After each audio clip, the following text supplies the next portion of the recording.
ಮಿಲನಾದಲ್ಲಿ it was like kind of ಒಂದು ಸ್ವಲ್ಪ negative shade ಇರೋ ಥರದ್ದು ಕ್ಯಾರೆಕ್ಟರ್ನ ಪ್ಲೇ ಮಾಡಿದ್ರಿ. ಅಂದರೆ ಇವಾಗ ಒಂದು ಲವ್ ಕ್ಯಾರೆಕ್ಟರ್ಸ್ಗಳನ್ನು ಮಾಡಿಕೊಂಡು ಆ ಥರ ಇರಬೇಕಾದಂಥ ಒಂದು ಫೇಸ್ನಲ್ಲಿ ನಿಮಗೆ ಸೀದಾ ನೆಗೆಟಿವ್ ಬಂದಾಗ how do you accept that sir? I mean ಸ್ವಲ್ಪ ನೆಗೆಟಿವ್ ಶೇಡ್ ಇದೆ ಅನ್ನೋ ಥರ ಆದರೆ ಏನಾಗುತ್ತೆ, ನಿಮಗೆ ಮಿಲನ ಅನ್ನೋ ಥರದ್ದು ಒಂದು ಪ್ರಾಜೆಕ್ಟ್ ಬಂದಾಗ, ಒಂದು ಪ್ರಕಾಶ್ ಜಯರಾಮ್ ಅವರು ಡೈರೆಕ್ಟ್ ಮಾಡ್ತಾ ಇದ್ದಾರೆ, ಆ ಥರದ ಒಂದು production house, and definitely you are playing against Appu ಅಂತ ಬಂದಾಗ ಅದು ಈಗ ಅಭಿ ಹೇಳಿದ್ರು ಗೊತ್ತಾ, ಅಂದರೆ ಒಬ್ಬ ಆರ್ಟಿಸ್ಟಿಗೆ ಒಂದು ರೆಕಗ್ನಿಷನ್ ಸಿಗೋದು ಅವನು ಮಾಡೋ ಸಿನಿಮಾ ಹಿಂಗಾಗುತ್ತೆ ಅನ್ನೋದ್ರ ಮೇಲೆ. ಸೊ ಅದು ಅಪ್ಪು ಅಂದರೆ ಇಟ್ ಇಸ್ ಡೆಫಿನೆಟ್ಲಿ ಹಿಟ್ ಅಂತಾನೆ.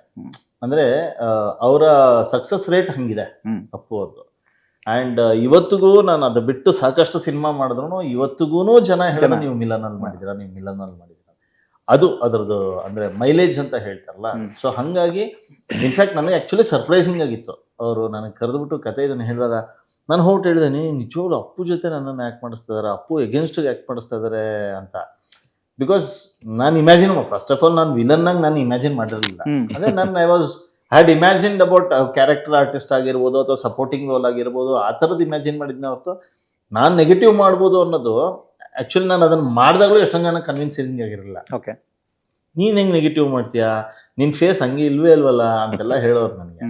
ಬಟ್ ಸಿನಿಮಾ ಬಂದಾದ್ಮೇಲೆ ಅದು ಬೇರೆ ಥರದ್ದೇ ಆಗೋಯ್ತು. ಅಂದರೆ ಈಗ ದಿಲೀಪ್ನ ಈಗ ಅಕಸ್ಮಾತ್ ಒಂದು 10 ಜನ ಗುಡ್ ಆ್ಯಕ್ಟರ್ ಅಂತ ಹೇಳ್ತಾರೆ ಅಂದರೆ that is one of the shade. ಯಾಕಂದರೆ ಒಬ್ಬ ಆ್ಯಕ್ಟರ್ ಅನ್ನಿಸ್ಕೋಬೇಕಂದ್ರೆ ಅವ್ನು ಬೇರೆ ಬೇರೆ ಶೇಡ್ಸಲ್ಲಿ ಮಾಡಬೇಕು.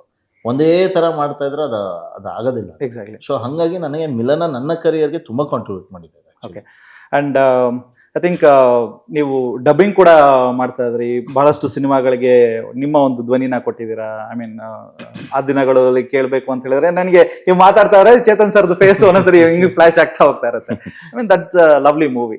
But you have done all the experiments sir. ಇವಾಗ ಇಂಡಸ್ಟ್ರಿಯಲ್ಲಿ ಬಂದಾದ್ಮೇಲೆ ಎಲ್ಲ ಥರದ ಎಕ್ಸ್ಪೆರಿಮೆಂಟ್ಗಳನ್ನ ಮಾಡಿದ್ರೆ, ಬಟ್ ಒನ್ ಥಿಂಗ್ ತುಂಬಾನೇ ಸ್ಯಾಟಿಸ್ಫ್ಯಾಕ್ಷನ್ ಕೊಟ್ಟಿದೆ ಅನ್ನೋದಾದ್ರೆ acting. Okay, acting actually core acting. Acting ಇಲ್ಲದೆ ಇದ್ದಾಗ ಬೇರೆದೆಲ್ಲ ಮಾಡಿದ್ದೀನಿ, ಬಟ್ ಅದನ್ನು ಇಂಟ್ರೆಸ್ಟಿಂಗ್ ಆಗಿ ಮಾಡಿದ್ದೀನಿ, ಅದನ್ನು ಇಂಟ್ರೆಸ್ಟ್ ಕೊಟ್ಟು ಮಾಡಿದ್ದೀನಿ. ಬಟ್ ಖಂಡಿತವಾಗ್ಲೂ I will always be, I want myself to be called as an actor. ನಟ ಅನ್ನೋದು ಬಿಟ್ಟು ಬೇರೆ ಯಾವ ಟ್ಯಾಗ್ಸು ಬೇಡ ನನಗೆ.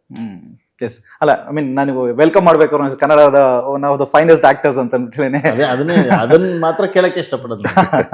ಮಿಕ್ಕಿದೆಲ್ಲ ಎಷ್ಟೋ ಸತಿ ಸರ್ವೈವಲ್ ಮಾಡಿರ್ತೀವಿ, ಕೆಲವು ಸತಿ ಏನು ಇಲ್ವಲ್ಲ ಕೆಲಸ, ಏನಾರ ಒಂದು ಮಾಡೋಣ ಅಂತ ಮಾಡಿರ್ತೀವಿ. ಬಟ್ ಏನೇ ಮಾಡಿದ್ರು ಅದ್ರ ಇಂಟ್ರೆಸ್ಟಿಂಗ್ ಆಗಿ ಇಂಟ್ರೆಸ್ಟ್ ಕೊಟ್ಟು ಮಾಡಿದ್ರೆ ಅದನ್ನ ನಾವು ಕಲಿತೀವಿ. ಸೊ ಹಾಗಾಗಿ ಎಲ್ಲಾನು ಕಲ್ತ್ಕೊಂಡ್ಬಂದೆ. ಇವನ್ ಡಬ್ಬಿಂಗು ಅಷ್ಟೇ.